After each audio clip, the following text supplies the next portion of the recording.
Okay.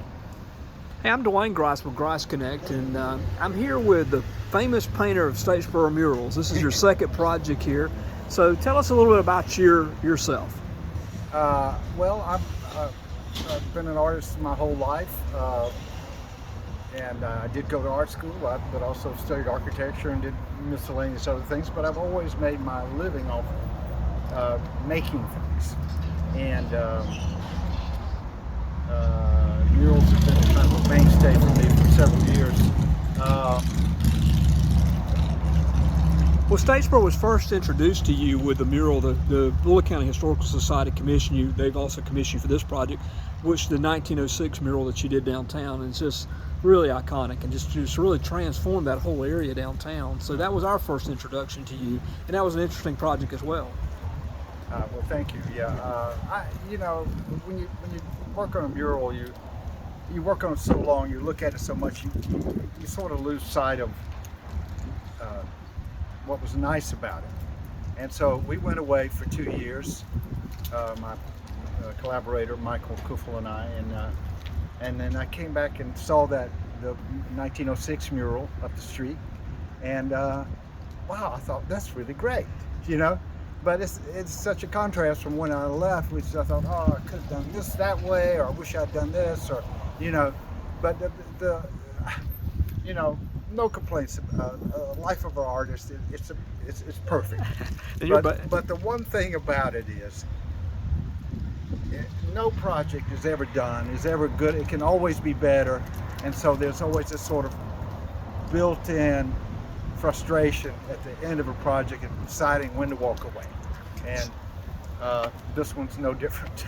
So you've been working on this for a little over a month, you and Michael. Yeah. And tell us a little bit about the theme of the project. Well, this was we coordinated with the archaeological and the department at the Georgia State and also Georgia Southern. I'm sorry. That's okay. It's important distinction here. yeah, Georgia Southern, and then the museum, the director Brent Tharp, and they gave us gave me a whole book of details and information about this era, which is based on the idea of the native peoples living along the Ogeechee River 3,000 years ago, and they're not necessarily a named tribe.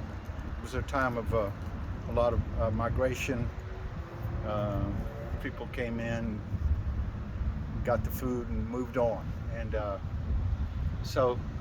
but they've got a number of artifacts at the museum here, and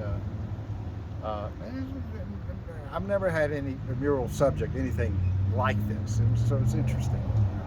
And there's 1, 2, 3, 4, 5 panels. So you're kind of tell us each panel what your themes are. Well, this first panel here is just some people sort of traveling through the swamp in their dugout canoe, and it's more of just a sort of introduction thing. It's not really, doesn't deal with any subjects other than it shows how they got around. And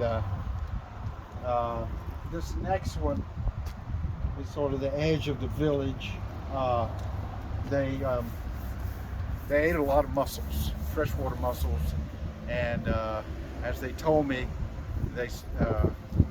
they weren't all that orderly. They'd start a pile anywhere, and then there'd be another pile over here and another pile over there, and but that's, of course, these things built up over the years. They're called middens. And the next panel shows the process of making a dugout canoe, which they did by burning out the interior of the log and shaping it and all that to a degree. And they actually have one of those dugouts at the museum here. It's not quite as old, it's 3,000 years, but it's an old one. The following panel shows the ceramic methods and just the fact that they made their own pots and they decorated them to some degree. And then the last panel is a fishing weir or a fish trap that they made in the river, and shallow water, and got funneled fish down in there. apparently it was quite a rich time, lots of game, and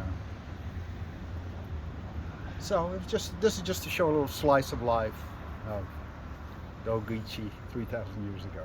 Well, we certainly appreciate it. Obviously, it just transforms not only this building, but the whole downtown area. It's an amazing project that the Historical Society and the Jack and Eddie Averett Foundation helped fund for our community. And we're looking forward to other projects. I know when you do a project like this, you wonder if you ever will tackle something like this, because they all come with unique challenges. But I think their vision is to continue to tell the story of our history in this incredibly unique way. I think it's a good way, and I think you're right. It does speak to a kind of it enlivens the urban landscape to have a mural, and the better the mural, the better it does that. So I like it. I like the engagement of the civic life, and I mean, we talk to people every day, all day long, about what we're up to, and I have no problem with that. Maybe some artists might, but I kind of enjoy this give and take of just a pedestrian man on the street. You were in a live gallery environment. They're more live than that, right? Exactly. Yeah. Well, it's an incredible project. Again, a second one. You've done a phenomenal job, and we're honored to have you in our community and look forward to working with you in the future with other great projects like this. Okay. Thank you very much.